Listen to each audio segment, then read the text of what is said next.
네, 하루간 경제 뉴스를 종합하는 시간 경제운입니다. 전국 미분양 주택이 7만 가구를 넘어서면서 5개월 만에 반등했습니다.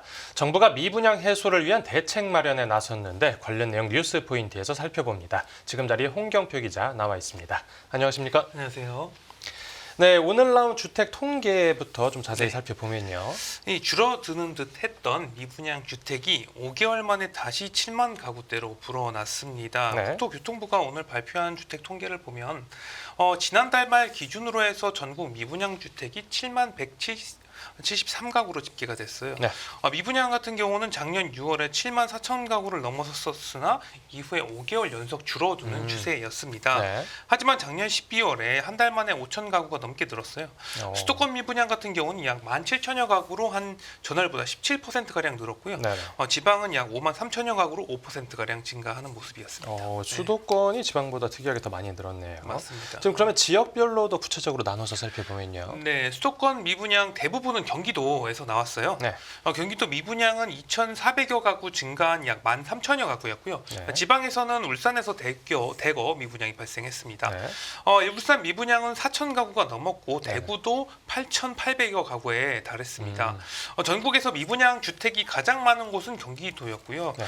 경북, 경남, 부산이 뒤를 이었는데 주로 경상권역에서 미분양이 많은 모습이었습니다. 네, 그런데 집을 다 짓고도 이제 안 팔려서 공실로 남아 있는 곳들도 크게 늘었다고요. 맞습니다. 악성 미분양으로 분류되는 준공후 미분양 주택은 지난달 말 2만 1천여 가구로 전월보다 15% 늘었는데요. 네. 이게 악성 미분양이 2만 가구를 넘어선 것은 2014년 7월 이후에 10년여 만에 처음입니다. 예. 악성 미분양은 17개월 연속 증가세를 이어가고 있습니다. 지난달 늘어난 악성 미분양의 60%가량이 대구 경부 지역에서 발생을 했는데요. 네네. 대구의 악성 미분양은 전국에서 가장 많았습니다. 지난달에 2,674가구가 됐고요.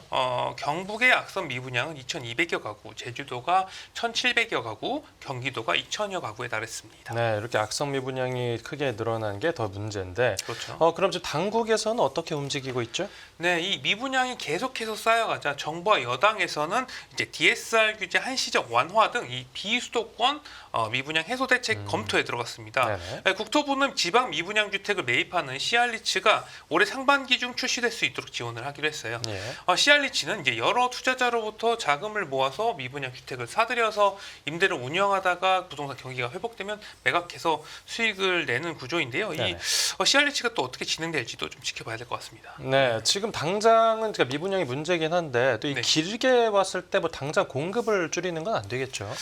지금 현재는 이제 미분양이 증가하고는 있지만 필요한 것에는 또 주택 공급이 필요합니다. 네네. 그리고 부동산 사이클을 봤을 때 나중에 부동산 사이클이 다시 이제 돌아왔을 때 집을 짓는 데는 당연히 시간이 필요하기 때문에 주택 공급 우려가 또 나올 수 있다. 네. 이런 분석이 있고요. 네. 작년의 경우에는 공공부문이 공급 물량을 힘겹게 떠받친 것으로 나타났습니다. 네. 작년 공공의 주택 인허가 물량 같은 경우는 전년보다 66%가 증가했지만 민간 부문 인허가 같은 경우는 오히려 15%가 줄어들었습니다. 네. 부동산 PF 부실 문제와 공사비 인상 등으로 인해서 민간 건설사들의 체력이 여전히 좋지 않은 상황 속에서 공급이 이끄는 공공부문이 이끄는 주택 공급 같은 경우는 올해도 이어질 것으로 보입니다. 네. 정부는 올해 공공주택을 역대 최대 규모인 25만 2천 가구 공급하기로 또 계획을 했고요. 네, 뭐 집을 더 짓기도 저 짓기도 그렇고 안 지을 수도 없고요. 딜레마 상황이네요. 맞습니다. 네, 부동산 시장 분위기 살펴봤고 다음 뉴스 보겠습니다. 네, 소비자 물가 고환율 고유가의 연속 오름세. 오늘 물가 통계도 나왔는데 물가가 상승세를 이어갔습니다. 맞습니다. 소비자 물가가 석 달 연속 높아져서 5개월 만에 2%대로 올라섰습니다. 네. 통계청 발표에 따르면 1월 소비자 물가 지수는 1년 전보다 2.2%가 올랐습니다. 네. 상승률을 보면은 작년 7월 이후에 반년 만에 가장 높은 수준이라고 할 수가 있겠고요. 작년 한 2, 3%대 를 오갔던 소비자 물가 상승률 같은 경우에는 네. 작년 9월에 1%대에 진입을 했어요. 이후에는 조금 하락세를 보였으나 작년 말부터 오름세로 올라서서 다시 올해 1월에 상승하는 모습이었습니다. 네, 그 물가를 그럼 끌어올린 요인들도 살펴보면요. 네, 상승 흐름을 타고 있는 국제 유가와 달러 환율 상승이 주요 물가를 끌어올리는 요인으로 분석이 되고 있습니다. 네. 석유유가 한 7.3% 올라서 작년 7월 이후에 최고 상승률을 보였습니다. 정도였습니다. 수입 원유 가격 기준 중 하나인 두바이유의 배럴당 가격은 작년 11월에 한 72달러에서 지난달에는 80달러까지 치솟는 모습을 보였고요. 네. 뭐 1,300원대였던 달러원 환율은 뭐 아시다시피 정치 리스크 등으로 1,400원대에서 내려올 줄 모르고 있습니다. 수입 물가가 가장 큰 문제였네요. 맞습니다. 또 개인 서비스 물가와 실손보험료 등 보험 서비스료도 증가했고요. 또 여행 수요 증가에 따라서 해외 국내 단체 여행, 콘도 이용료 등도 오름세를 나타냈습니다. 네, 그 이전까지는 식품 물가가 많이 심각했는데 이거 네. 어떻게 잡혔습니까? 이 생활 물가 지수가 많이 올랐는데요. 네네. 생활 물가 지수 상승률이 2.5%로 작년 7월 이후에 반년 만에 최대였습니다. 네. 가공식품류가 2.7% 상승해서 작년 1월 이후에 가장 크게 올랐고요. 네. 농축수산물 물가도 오름세를 나타냈습니다. 음. 배추가 66% 넘게 뛰었어요. 어. 이게 2년 3개월 만에 가장 큰 폭의 상승률이었고 네. 무도 80% 가까이 올랐습니다. 제 김장철인데 좀 문제가 있네요. 맞습니다. 네. 이 당근도 76% 올라서 7년 11개월 만에 가장 많이 올랐고요. 기상 악화에 따른 이제 산지 출하 물량 감소가 영향을 미쳤습니다. 네. 김이 상당히 많이 올랐는데 이 35.4% 올랐는데 1987년 이후에 무려 37년 만에 최대 상승폭을 기록한 것입니다. 네. 이 수요 증가와 작황 부진에 따른 영향으로 분석이 되고 있고요. 네, 그렇군요. 그럼 이제 문제는 앞으로인데 물가 전망은 지금 어떻게 나오고 있습니까? 정부는 물가가 상반기에는 상방 압력을 받겠지만 올해 한 해 전체를 보면은 둔화 흐름이 계속될 것으로 전망이 되고 있습니다. 네. 다만 이제 국제 유가라던가 이상 기후 등 불확실성이 여전한 만큼 체감 물가 안정을 위해서 노력하겠다고 밝혔습니다. 네네. 주요 식품과 사료 원료 총 32종 수입 분해 관세율을 잠시 낮춘 할당 관세를 적용을 하고요. 네. 농축수산물 비축과 방출 등을 통해서 먹거리 물가 안정에 집중하겠다고도 밝혔습니다. 정부는 불안 품목이 많아서 체감 물가가 현재는 좀 높게 느껴질 수도 있겠지만 지금 2.2%의 상승률 같은 경우는 물가 안정 목표인 2%에 여전히 근접한 수준이다. 네. 연초 불확실성과 상방 압력이 있긴 하지만 향후 전반적으로 둔화 흐름이 유지될 것으로 전망하기도 했습니다. 네, 또 이번 달 한국은행이 어떤 기준금리 결정을 내릴지도 아마 지켜봐야 되겠습니다. 네, 물가 지표 확인해봤고 다음 뉴스 보겠습니다. 네, 오픈 AI 올트먼 우리나라에서 AI 회동. 챗 GPT 개발사죠. 이 오픈 AI CEO가 한국을 방문했다고요. 네, 챗 GPT를 개발한 오픈 AI의 샘 올트먼 CEO가 딥시크로 대표되는 중국산 AI의 맹추격 속에서 우리나라를 찾아서 AI 주도권 다지기에 나섰습니다. 네네. 생성형 AI 혁명을 주도한 이 오픈 AI가 적극적으로 국내 유수 기업의 수장들을 만나서 협력을 논의하면서 우리나라도 글로벌 AI 패권 경쟁의 핵심 전선으로 떠오르고 있다. 이렇게 볼 수가 있겠습니다. 네. 샘 올트먼 오픈 AI CEO는 우리나라를 직접 찾아서 이재용 삼성전자 회장, 일본 소프트뱅크의 손정희 회장과 만나서 AI 협력 방안을 논의했습니다. 이번 회동은 오픈 AI와 소프트뱅크가 미국 IT 기업 오라클과 함께 추진하는 AI 인프라 프로젝트 스타게이트 협력 방안 등을 논의하기 위해서 전격적으로 마련된 것으로 알려졌습니다. 네.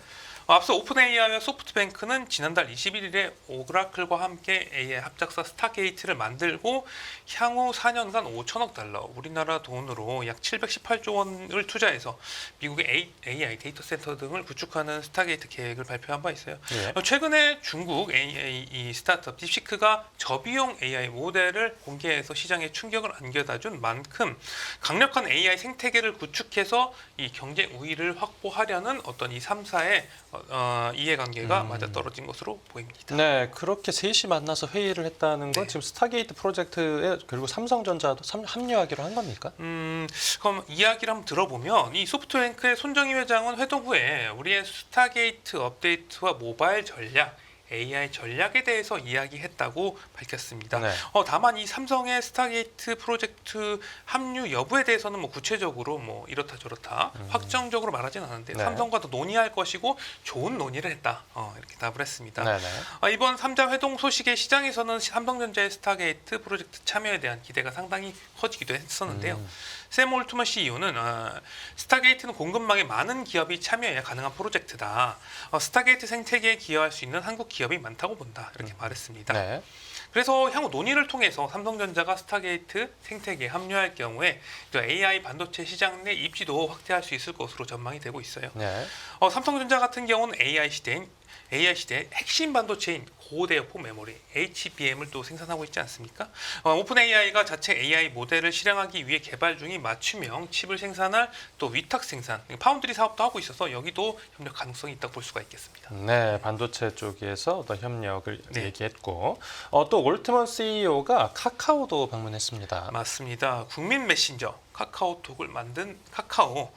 이 모바일 메신저에선 국내 1위라고는 하지만 AI 시장에서는 다른 경쟁자보다 좀 뒤처진다는 이야기가 있었는데요. 네. 그런데 이번에 오픈 AI와 협력을 하면서 순식간에 AI 경쟁에서 뒤집기를 하겠다는 목표를 세웠습니다. 네. 카카오는 오픈 AI의 GPT-4를 비롯한 AI 기술을 기반으로 해서 이 초개인화 AI 서비스 카나나를 고도화하고요.